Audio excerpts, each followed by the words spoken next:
Hello snowboarders of the internet, I'm your host TC, and today I will be reviewing the Union Force Classic.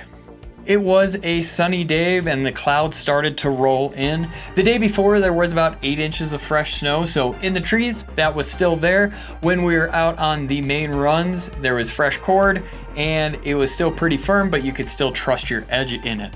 I used my Ride Fuse boots and Jones Aviator 2.0. When it comes to binding adjustability, I mean, it hasn't changed on this thing since it's been around for all the years of Union.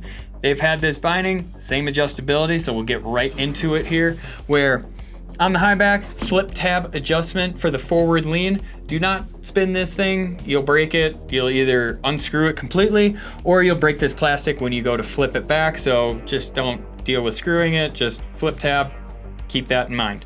Now, when we need to move the heel cup here, just 2 screws on each side, so you have this lower one, loosen that all the way I would say, and then you can just loosen this ankle screw just the slightest, just so it's not trying to fight you when you're trying to either pull it out or push it back in. And then as we move on to the ankle strap and the toe strap, you have this little flip tab here that you'll just flip up, twist, and then make sure you lock this thing back into place. That way it's not going to untwist on you and lose it, because I've seen it a million times and they're a pain in the ass to find at a shop. Now when it comes to the toe strap down here, you can center it. You can center it on top, you can center it over, but it is on a push pin system where you have 2 settings where you can push down, pull back up, and it's locked in. Same with on this, so whether you want to be over the toe, I'd recommend pushing these all the way to the front, or if you want to be on top, I'd recommend pulling them back in. That'll get you all centered there. And then the final little bit of adjustability is this toe ramp. You unscrew it, slide it forward, screw it back in. I would say do not screw this in too much, otherwise it will stick into your footbed here, and it doesn't affect it, it's just kind of a pain in the ass to deal with. Since this binding has come out, they have upgraded the straps, which has definitely been a necessity for them. Since they're not a padded strap, they are now molded. You do not have any padding there, so pretty much remember that, where all that padding is going to come from your boot. So if you're getting pressure points, that's going to be why there. But super easy, just as I mentioned before, pull tab here, center that thing so you have the skinniest part in the middle. And then on the toe strap, you do have a nice molded toe strap, so it will stretch over that square toe box, that rounded toe box, whichever you have. It'll work pretty well. I prefer to rock it over, but it's up to you, it's a personal preference. They will allow some lateral play, and I will say they allow quite a bit more lateral play than the new Force does, but just keep that in mind. It's not going to be the most laterally responsive binding out there. The ratchets on the Force Classic are pretty much the classic ratchets they've had forever. They've just changed the shaping on it so it's not as round, but they get the job done. There is a little bit of slight movement in them, as you can probably hear that. But overall, it's a solid ratchet. It's not going to be the most fancy thing out there, the most technologically advanced, but it'll work for you, where one finger in, one finger out, nice and simple. You could still grip them with mittens, all of that jazz. Just make sure that you keep these things tight. I have had problems in the past where this thing kind of wants to wander on you. Just make sure you keep this screw nice and tight and it'll stay locked in for you. While I have you here, make sure you like, subscribe, click that bell, and turn on those notifications just so you don't miss any of the content we have coming out. As we've said before, it's the classic Force Highback that hasn't changed in forever. It's got the same milling, everything like that. The same torsional flex where it's right in the middle of the road there. It's not gonna be crazy stiff or anything like that, but it's still gonna give you that heel to toe response that you're looking for.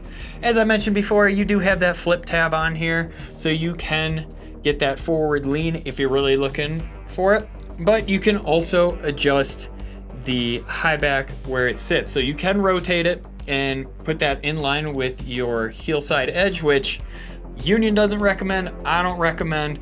It pretty much comes out of the box the way it's supposed to be ridden. So when we're talking flex on the Force Classic here, it does allow a lot of lateral flex there, where the straps coupled with the Highback and then that soft foam underneath is gonna allow you for quite a bit of lateral play where it almost feels that middle of the road to even slightly a little softer, but I wouldn't say it's as soft as like a Strata or an Ultra or anything like that, where it's gonna allow that board to flex nice and freely underneath your foot, but it's not gonna give you all of that dampness that you're looking for. This is not going to be the dampest binding out there. You do have 2 durometers of foam where the one underneath your foot is going to be a little bit more dense, and then the one underneath the binding is going to be a little bit softer, trying to absorb that chatter, but it doesn't really absorb all of the chatter, I will say, just because of how soft this foam actually is.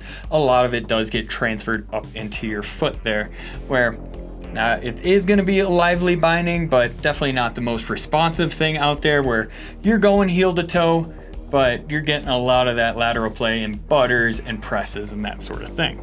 I would say this person really wants the new Force, but they're kind of balling on a budget there. So they're like, all right, I'll just go with the tried and true version of it, where they're probably just getting into the sport. They're not really going super technical or anything like that. They just need a good binding that's going to progress with them and last them until they really get all of their moves down. If you want to support us further, head on over to Angry Snowboarder VIP. I could explain it here, but we have a great video over there getting into it really in depth. When I owned this binding, I really liked it. Now that I've ridden the new Force, I think this thing's totally obsolete, and I don't know why they still make it, honestly. Like, that new one does everything better in every single way, where it's like, I get it, you want to keep it around for nostalgia factors and everything like that. I just think it's kind of a waste. Maybe they had extra parts left over from the 20 plus years or however long they've been making this, and they're like, screw it, we got to get rid of this. But honestly, just step it up and get the new one. This thing is just kind of a waste of space on the shelf, I think. Comparable bindings: the Ride C6, the Yes Select, and the Fix Magnum. This has been my review for the Union Force Classic. If you end up picking up a pair, make sure you watch Avran's video where he'll help you set it up so you don't have to do all the guesswork yourself.